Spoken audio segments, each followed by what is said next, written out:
Hi, welcome back to the Rich Fritzky Show. Thanks for joining me and giving me just a bit more of your time. I so appreciate it.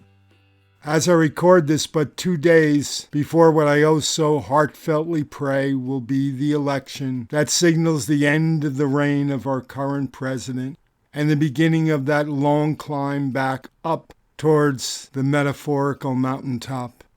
Yes, my preaching and proselytizing as promised is done, and my hope, quite frankly, is in the hands of an enlightened majority and a just God.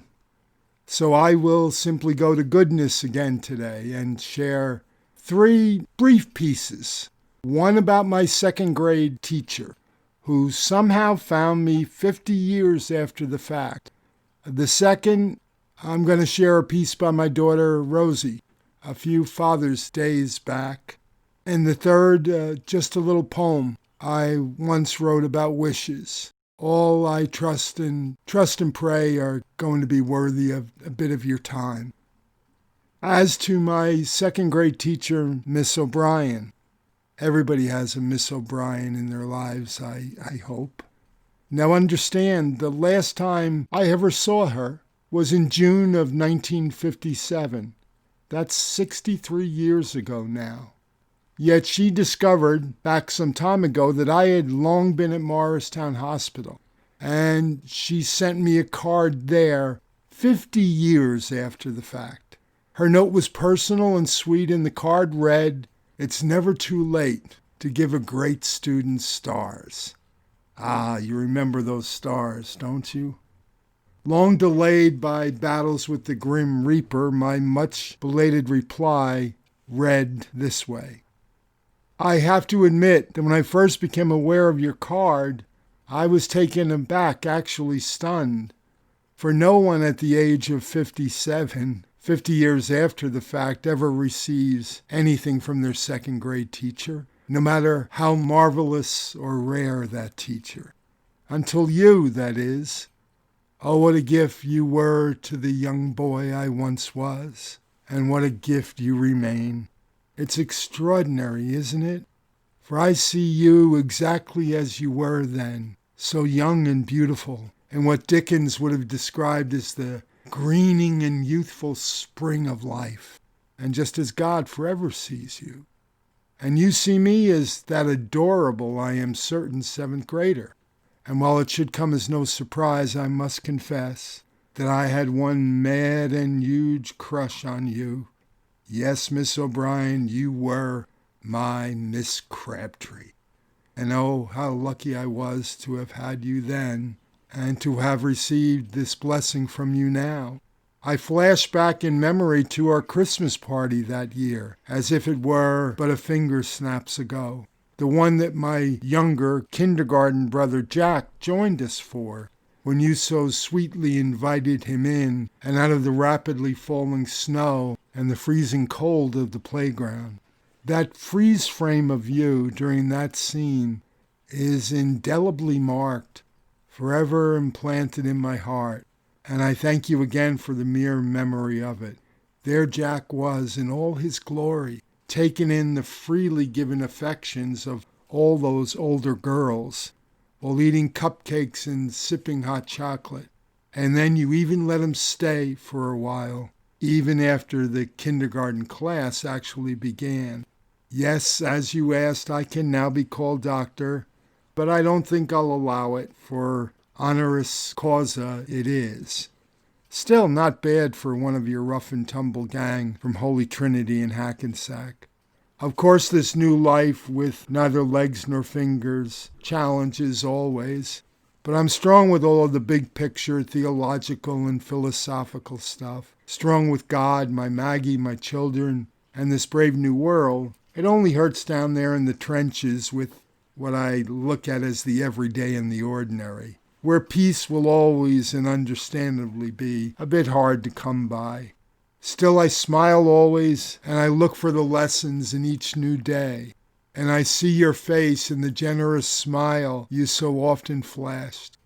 I see it and I thank you for it, and for this oh so moving remembrance. Stay strong and young in spirit, my forever favorite teacher. Love you, and God bless, Miss O'Brien.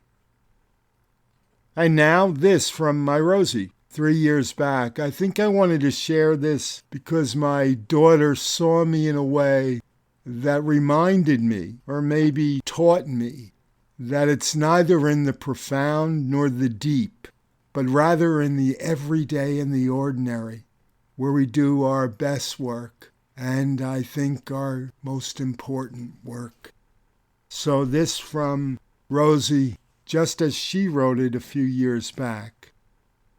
When I think about my dad, I think about how he used to sweep the leaves on the driveway.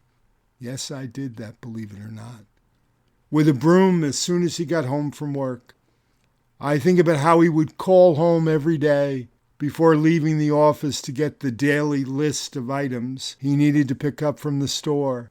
And when he brought them inside, he'd do it all at once. He'd walk through the door with 3 grocery bags hanging from each arm. He called it the lazy man's load. I think about how we would stop at ShopRite after church every Sunday, and he'd send us all off on missions in different directions to collect the items we needed in record time.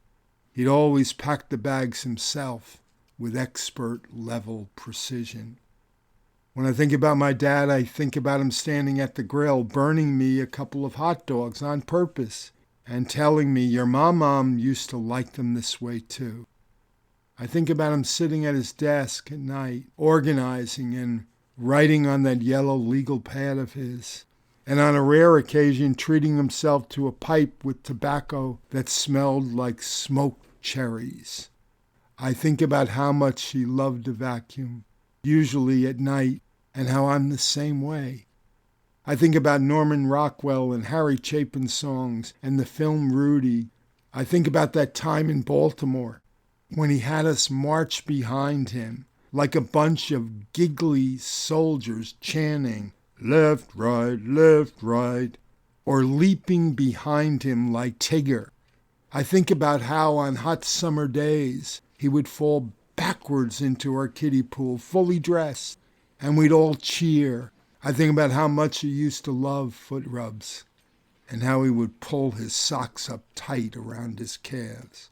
I think about how he'd always appear on the sidelines for our games or in the back of the room for our concerts, still wearing his work clothes. I don't know how he did that. There were always at least 2 things happening at once.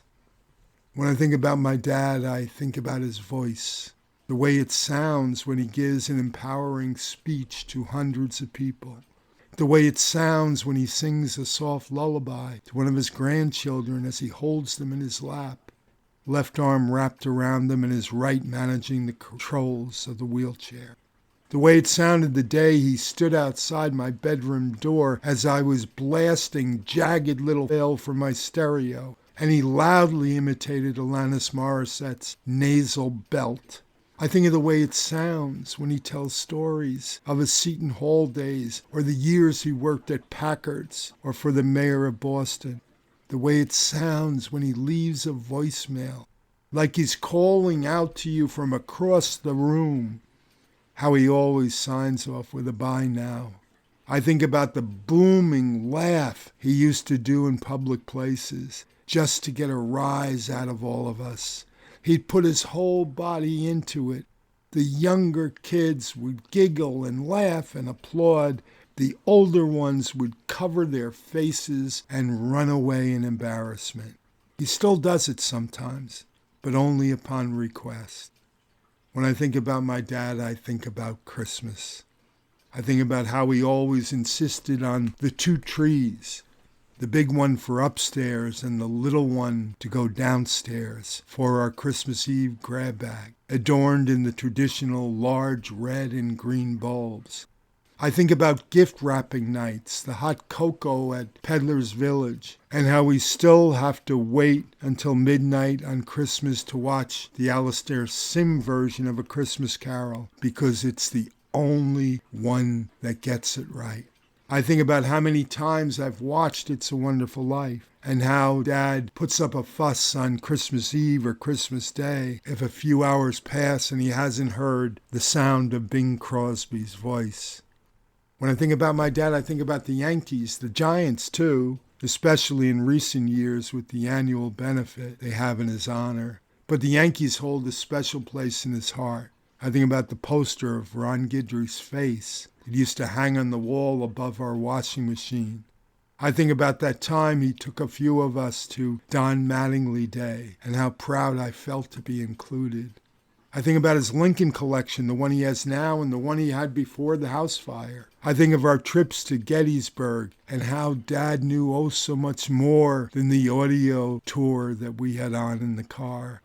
I think of that time I was lost in Boston, and rather than trying to find my way around with a map, I called him instead and he guided me back to the center of town. I think about Lake George camping at Rogers Rock and the Yellow Moose. I think about Crater Lake and the tales Dad would tell of it, especially the one about the day he swam back and forth across the water for the whole day. The number of times across seems to fluctuate a bit, but last I heard it was 17 laps.